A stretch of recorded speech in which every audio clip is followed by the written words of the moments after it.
नमस्कार, लोकतंत्र में आपका स्वागत है। मैं हूं आपके साथ रविंद्र सिंह। 5 राज्यों की चुनावी जंग तेज हो गई है।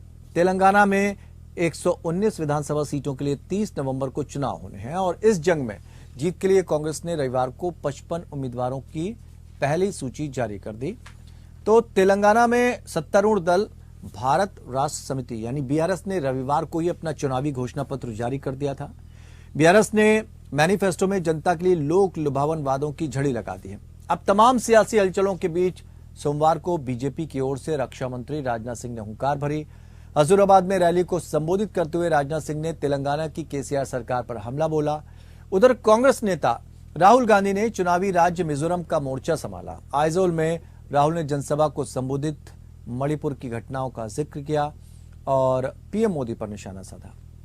वहीं मिजोरम में 7 नवंबर को होने वाले मतदान से पहले सोमवार को कांग्रेस ने अपनी पहली सूची जारी कर दी। 40 विधानसभा सीटों वाले इस राज्य में कांग्रेस ने 39 उम्मीदवारों के नामों का ऐलान किया है। मिजोरम चुनाव में सत्तारूढ़ एमएनएफ के साथ जेडपीएम कांग्रेस और बीजेपी के बीच कड़ी टक्कर देखने को मिल सकती है। खबर देखते हैं, पर चर्चा आगे बढ़ाते हैं।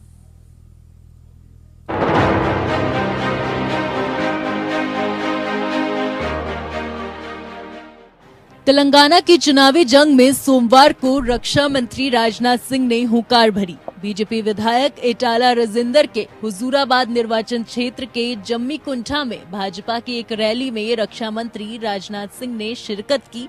रैली को संबोधित करते हुए राजनाथ सिंह ने तेलंगाना की केसीआर सरकार पर जमकर हमला बोला।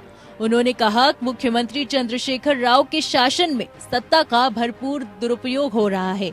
इनके शासनकाल में भ्रष्टाचार तेजी से बढ़ रहा है। इनके भ्रष्टाचार की चर्चा न केवल तेलंगाना तक बल्कि दिल्ली तक हो रही है। केसीआर की हुकूमत में एब्यूज ऑफ पावर यानी सत्ता का दुरुपयोग हो रहा है और साथ ही साथ करप्शन तेजी के साथ बढ़ रहा है। केसीआर जी, आप ये कहते हैं कि हमारे यहाँ कोई करप्शन नहीं है, लेकिन मैं कहना चाहता हूं कि आज आपके परिवार के करप्शन की चर्चा केवल तेलंगाना तक, हैदराबाद तक ही सीमित नहीं है, बल्कि उसकी चर्चा दिल्ली तक पहुंच गई है। और केसीआर जी, आप भी सच्चाई को जानते हैं, बिना आग के धुआं नहीं उठता है।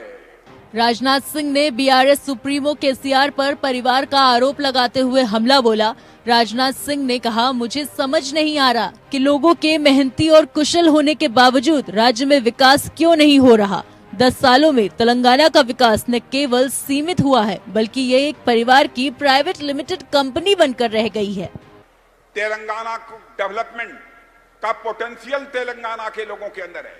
तेलंगाना के लोग परिश्रम करने वाले हैं, हार्ड वर्क करने वाले हैं, स्किल है, कुशलता है, गुणवत्ता है, सब कुछ कर सकते हैं। फिर भी केसीआर जी, मैं इस सवाल का जवाब चाहता हूं, क्यों नहीं तेलंगाना राज्य का विकास हो पाया? यह हिंदुस्तान की जनता इस सवाल का आपसे जवाब चाहती है। उधर तेलंगाना में सत्तारूढ़ दल भारत राष्ट्र समिति यानी बीआरएस ने रविवार को अपना चुनावी घोषणा पत्र जारी कर दिया। बीआरएस के मैनिफेस्टो में जनता के लिए लोक लुभावन वादों की झड़ी लग गई।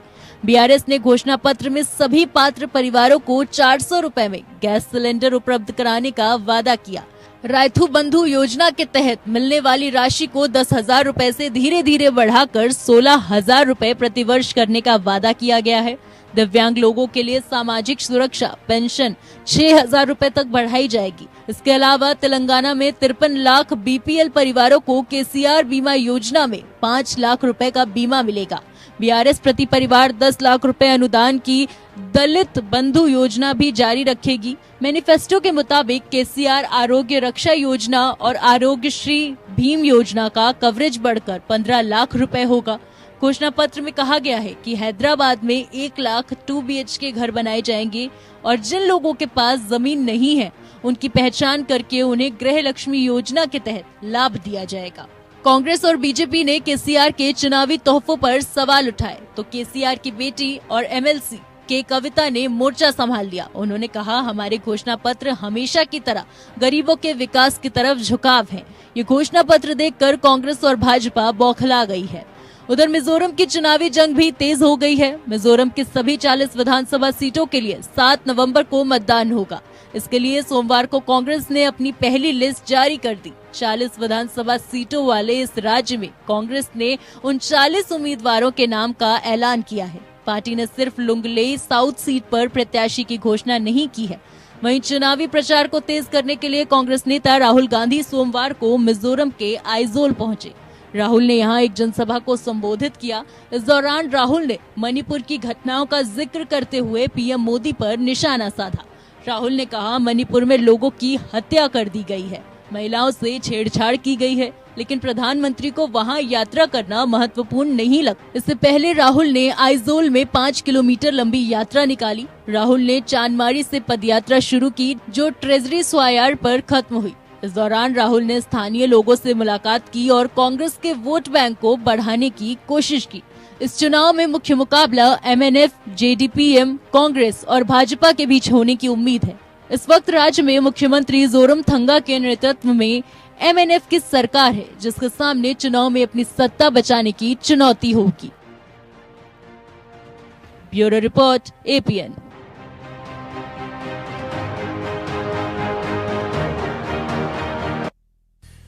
तो 5 राज्यों के चुनाव है, 5 पर नजर बनी हुई है। तेलंगाना और मिजोरम में जबरदस्त लड़ाई देखने को मिल सकती है, लेकिन सवाल ये उठता है कि कौन किस पर हावी रहेगा। 2 राष्ट्रीय पार्टियां लोकल स्तर पर अपनी पकड़ को किस तरह से मजबूत कर पाएंगी, वो भी बिना क्षेत्रीय दलों के, ये समझना होगा।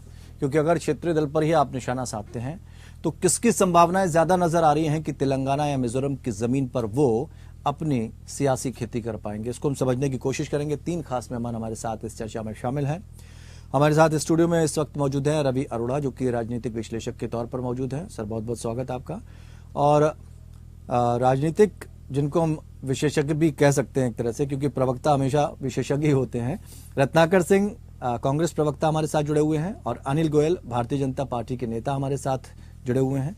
और बहुत बहुत स्वागत करते हैं सर आप दोनों का। अनिल गोयल जी, भारतीय जनता पार्टी किस मजबूती के साथ उतरेगी? आधार क्या होगा इन दोनों राज्यों में अपनी जमीन तलाशने के लिए?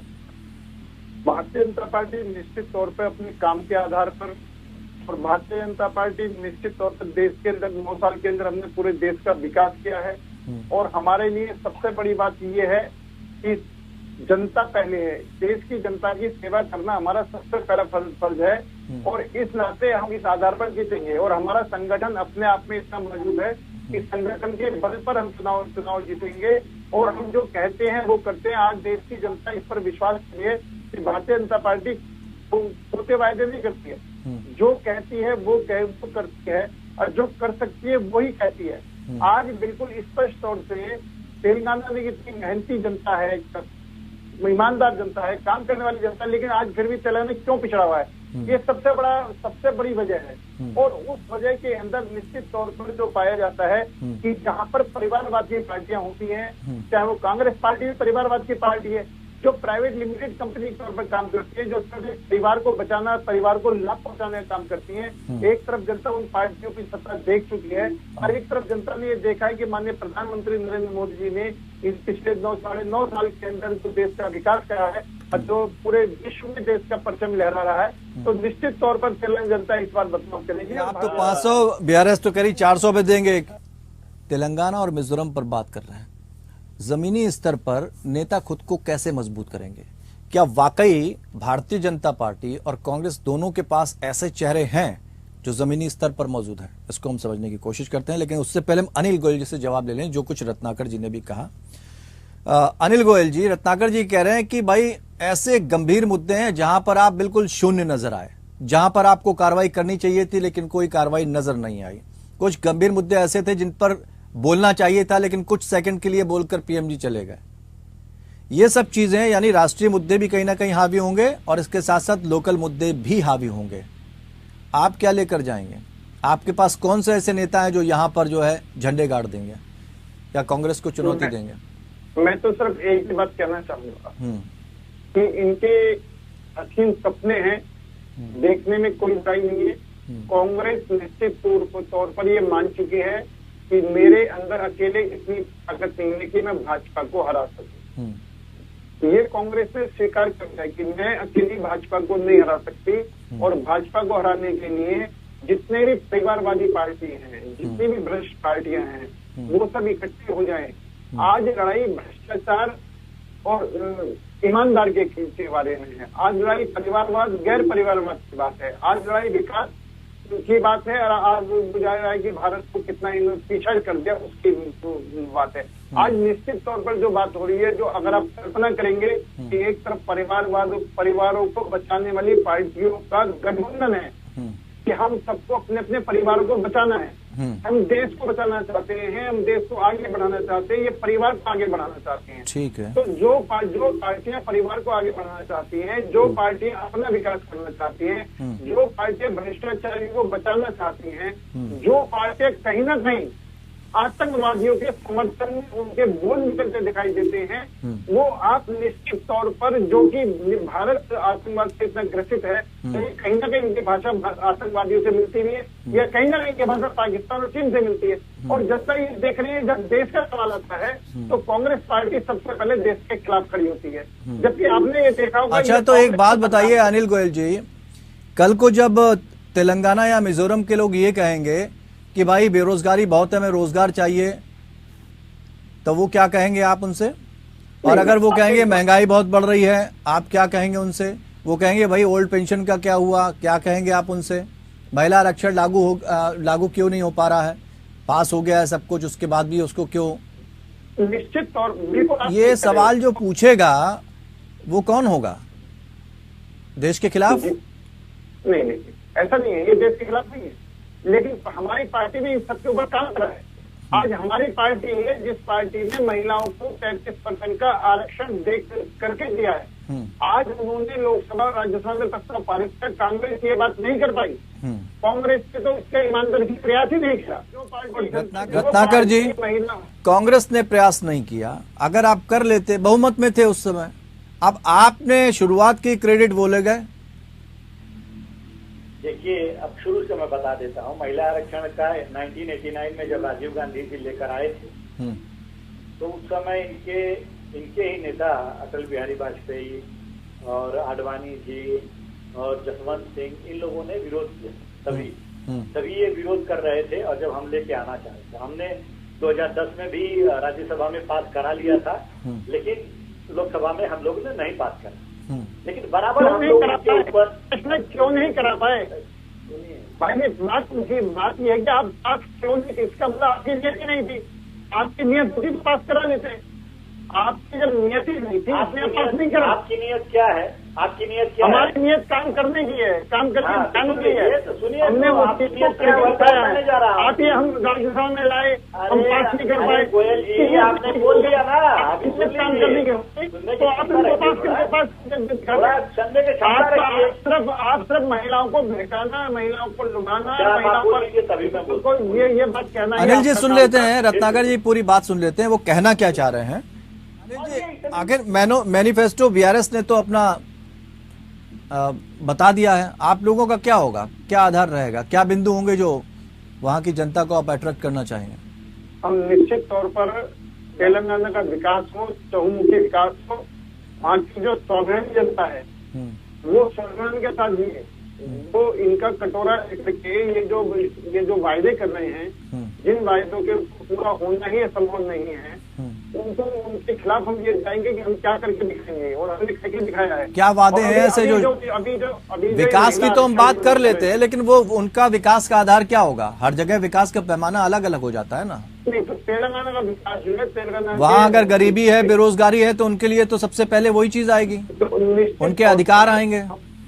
हमारी सरकार निश्चित तौर पर जो अंतिम व्यक्ति में खड़ा व्यक्ति है वहां तक सरकार पहुंचे, सरकार की सुविधाएं वहां तक पहुंचे, ये हमारा लगातार प्रयास रहा है। चाहे वो गैस सिलेंडर का मामला हो, चाहे मेडिकल सुविधा का मामला हो, और निश्चित तौर पर तेलंगाना के व्यक्तियों को रोजगार मिले, वो आगे बढ़े। वो हमारी जितनी योजनाएं हैं रोजगार संबंधित, हमारी योजनाएं वहां पर पहुंचेंगे, स्वास्थ्य संबंधित योजनाएं पहुंचेंगी, शिक्षा संबंधित योजनाएं पहुंचेंगी। और जिस तरीके से भारतीय जनता पार्टी ने जिन स्टेटों में उसकी सरकार है या केंद्र में उसकी सरकार है, उसने विकास का एक मॉडल पेश किया है, और आज इस विकास के मॉडल को पूरा विश्व मानता है। और मैं एक बात और जरूर कहना चाहता हूँ, हमारे भाई जी बार बार महिला आरक्षण की बात कह रहे हैं कि कोई भी काम संविधान के अनुसार होगा, संविधान को पोथी पर टांग करके नहीं होगा। और निश्चित तौर पर संविधान में हमने आज इसको पास करा है तो महिलाओं को आरक्षण मिलेगा भी। लेकिन इनकी जो समाजवादी पार्टी है जिसने पिछले बार आरक्षण का विरोध करा, वो इनकी इंडी गठबंधन की सहयोगी पार्टी है, ये आज भी ये बात कहने के लिए तैयार नहीं है कि जो एसपी ने भी विरोध करा था, महिला आरक्षण विरोध का, उनने जो बिल फाड़ कर फेंका था, आज के साथ नहीं तो ये पुराने मुद्दे कब तक उठाते रहेंगे, उसके आधार पर कांग्रेस को कब तक कोसते रहेंगे? रवि, एक तरफ केसीआर जो है वो हैट्रिक की तैयारी में जुटे हुए हैं, उनका कहना है हैट्रिक लगाएंगे, लेकिन यहाँ पर दो दल ऐसे हैं जो ये कह रहे हैं कि नहीं, हम जनता के बीच जाएंगे। राहुल गांधी लोगों के बीच लगातार जा रहे हैं, भारतीय जनता पार्टी अपना दावा कर रही है कि नहीं, हम सरकार बनाएंगे, लेकिन कैसे क्या होगा इसको हम समझने की कोशिश कर रहे हैं। अनिल जी, एक बात तो समझनी होगी, राहुल गांधी भारत जोड़ो यात्रा से उन्होंने शुरुआत की, एक टाइम था उनको अलग तरह की उनकी छवि बना दी, लेकिन आज लोग उन्हें पसंद कर रहे हैं ऐसा कहा जा रहा है, क्योंकि सोशल मीडिया पर आजकल बहुत सारी चीजें देखी जाती हैं, उसमें पूरी आकलन होता है, काउंटिंग होती है। अब किस स्तर तक पहुंचे ये तो खैर जनता तय कर देगी, लेकिन वो जमीनी स्तर पर लोगों से मुलाकात कर रहे हैं। अब तक आपके जमीनी स्तर पर कौन कौन से नेता हैं जो जनता के बीच पहुंचे हैं मिजोरम या तेलंगाना में, और दूसरी तरफ सीएम पद का चेहरा कौन होगा? रविंद्र जी, निश्चित तौर पर नौटंकी करना उसको जमीनी स्तर पर जाना नहीं माना जाए। अच्छा। अभी जगह जगह पर नोटंकी कर रहे हैं, नोटंकी करके फोटो सेशन कर रहे हैं, और फोटो सेशन करके इसको जमीनी स्तर पर जाना वाली बात नहीं है। आज अगर जमीनी स्तर पर गया हुआ है तो हमारा भारतीय जनता पार्टी कार्यकर्ता गया है, जो आज घर घर भारतीय जनता पार्टी कार्यकर्ता करके काम कर रहा है, उसको जमीनी स्तर की बात कहते हैं। ये सिर्फ एयर कंडीशन में बैठ करके प्लानिंग बनाने वाले या नोटंकी करने वाले, ये स्थिति तो पलट चुकी है ना सर, ये तो स्थिति पलट चुकी है। अगर ट्रेन के लोकल कोच में राहुल गांधी जा रहे हैं तो ये भी नाटक है। अगर वो जनता को या किसी बच्चे के साथ बच्चे को गोद में उठाकर चल रहे हैं तो वो भी नौटंकी है। तो ये जमीनी स्तर पर 1-to-1 मुलाकात करके ट्रक चालकों के साथ बैठकर बातें कर रहे हैं, ये सारी चीजें नौटंकी हैं। रविंद्र जी, एक बात बताएं, हम कोविड काल के अंदर आप फुटपाथ पर बैठे हो, ये कोविड काल पर फुटपाथ पर बैठने से कोविड काल के समाधान होने, आप पीछे का विरोध कर रहे हो। आप जब देश को जिस चीज की आवश्यकता नहीं, हमने तो अभी बात की जिस तरह से मिजोरम में जिस तरह से राहुल गांधी जमीनी स्तर पर यात्रा कर रहे हैं, लोगों के बीच जा रहे हैं, आपके कौन कौन से नेता ऐसे जा रहे हैं? जहाँ तक जमीनी स्तर पर बात है, हम जमीनी स्तर पर काम कर रहे हैं, हम जमीनी स्तर पर विकास कर रहे हैं। आज देश की सड़कें देखें, आज देश की रेलगाड़ियां देखें, आज देश नहीं तो मिजोरम तेलंगाना देश से अलग हो जाता है। नहीं, तेलंगाना वो भी तेलंगाना के अंदर देश के अंदर ही है, लेकिन आज आप ये देखें कि हम अभी तक हर चीज आयात करते थे। आज नहीं तो आप कह रहे हैं गैस का सिलेंडर, हम गैस के सिलेंडर को लेकर बात कर रहे हैं, तो भाई महंगाई बढ़ी क्यों? महंगाई को लेकर तो आप सत्ता में भी आए थे, लेकिन इतनी महंगाई बढ़ गई। आज जब दूसरे दल कह रहे हैं, क्षेत्रीय दल भी कह रहे हैं और कांग्रेस कह रही है, आम आदमी पार्टी कह रही है कि हम दाम कम करेंगे, तो आप भी कह रहे हैं कम कर रहे हैं। अरे कम कर रहे थे तो पहले हो जाते। बात करें तो इनकी सरकार, इनके मंत्री जब कांग्रेस सरकार से, कांग्रेस के मंत्री थे, जब 900 सिलेंडर था तो कहते थे 900 सिलेंडर महंगा नहीं है। आज इनको 900 सिलेंडर महंगा दिखाई देता है, 900 सिलेंडर। तो 5 कदम आगे जाके 1 कदम पीछे खींच लें, इतना कितना सही है? रविंद्र, अभी थोड़ी देर पहले मेरे भाई स्वीकार कर सकते हैं कि महिला आरक्षण पर पहले उसके विरोधी थे, आज उस बात के समर्थक है। यानी जो इनकी सरकार होती है तो ये कुछ और कहते हैं। अच्छा, सीएम पद का चेहरा कौन होगा यहाँ पर तेलंगाना में? हेलो, सीएम पद का चेहरा तेलंगाना का जहाँ तक तेलंगाना का विषय है, निश्चित तौर पर हमारे भारतीय जनता पार्टी का एक कार्यकर्ता सीएम की कोई सीएम बनना बहुत बड़ी बात नहीं है। हम चुनाव लड़ करके जो हमारे विधायक जीतेंगे वहाँ पर हमारा अगर कांग्रेस के लिए आप ये कह रहे हैं कि इनके पास अब कोई चेहरा नहीं है, या इतने मजबूत नहीं है, या राष्ट्र विरोधी हैं, देश विरोधी, जो भी चाहे कह लें, लेकिन सवाल ये है कि अगर आपके पास नेता है सारे और सबने जमीनी स्तर पर काम किया, तो सांसदों को क्यों उतारना पड़ रहा है? 3-3 मंत्रियों को क्यों उतारना पड़ रहा है किसी राज्य में आपको? रविंद्र जी, बहुत अच्छा प्रश्न है। हम ये मैसेज दे रहे हैं कि हमारे भारतीय जनता पार्टी के नेता कोई नहीं है, सभी कार्यकर्ता सभी जनता के बीच में जाने की हिम्मत रखते हैं। किसी भी कार्यकर्ता को कोई भी जिम्मेदारी दी जाए वो बखूबी निभाता है। यही एक अच्छा लोकतंत्र है। और ये भारत सीएम की बात कहते हैं, ये आज अपना सीएम को उम्मीदवार बता दें, इंडी गठबंधन का इनका सीएम उम्मीदवार कौन है? मुख्तार अब्बास नकवी थे नेता आपके? नहीं, मुख्तार अब्बास नकवी हमारे नेता थे नहीं, है भी हमारे मुख्तार अब्बास नकवी। तो वो ऐसे कार्यकर्ता नहीं थे, उन्हें भी कोई बड़ा पद मिलेगा फिर आगे 2024 में? नहीं, आप मुख्तार अब्बास नकवी जी हमारे केंद्रीय मंत्री रहे हैं। हाँ, उनसे हमारे देश हमारे प्रमुख रहे हैं। मुख्तार अब्बास नकवी का विषय नहीं है। मुझे तो ये स्पष्ट है कि भारतीय जनता पार्टी के अंदर निश्चित तौर पर संगठन जिसको जिस जगह पर लगाएगा, भारतीय जनता पार्टी एक सैनिक के नाते वहाँ पर उस काम को बखूबी अंजाम देता है। हम सत्ता पाने के लिए नहीं आए हैं, हमने देश की जनता की सेवा करने के लिए हम काम कर रहे हैं। इसलिए हमारे पास ठीक है रवि जी,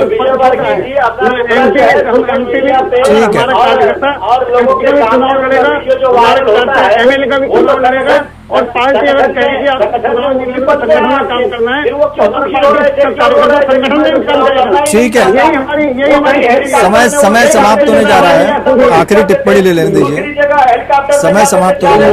हमारी खूबी है। केसीआर रवि जी ये कह रहे हैं कि वो तीसरी हैट्रिक लगाएंगे। चलिए, बहुत बहुत शुक्रिया आप सभी मेहमानों का हमारे साथ इस चर्चा में शामिल होने के लिए। तो फिलहाल तेलंगाना और मिजोरम पर भी नजर बनी रहेगी और आम जनमानस को चाहिए उनका अधिकार, और जो मुद्दे लोकल हैं उस स्तर पर उनसे बात की जानी चाहिए। क्षेत्रीय दल में अगर देखा जाए तो भले ही हैट्रिक लगाने की बात केसीआर जरूर कर रहे हैं, लेकिन क्या वाकई जनता उनको चुन पाएगी, तीसरी बार उनको मौका देगी? क्योंकि कांग्रेस लगातार जनता के बीच जा रही है और भारतीय जनता पार्टी सबका साथ सबका विकास की बात कर रही है। तो मुकाबला काफी रोचक है, लेकिन अभी ये कहना जल्दबाजी होगा कि किस करवट ऊंट बैठेगा। लेकिन जो सर्वे आ रहा है उससे कांग्रेस अभी खुश जरूर नजर आ रही है। फिलहाल इतना ही, नमस्कार।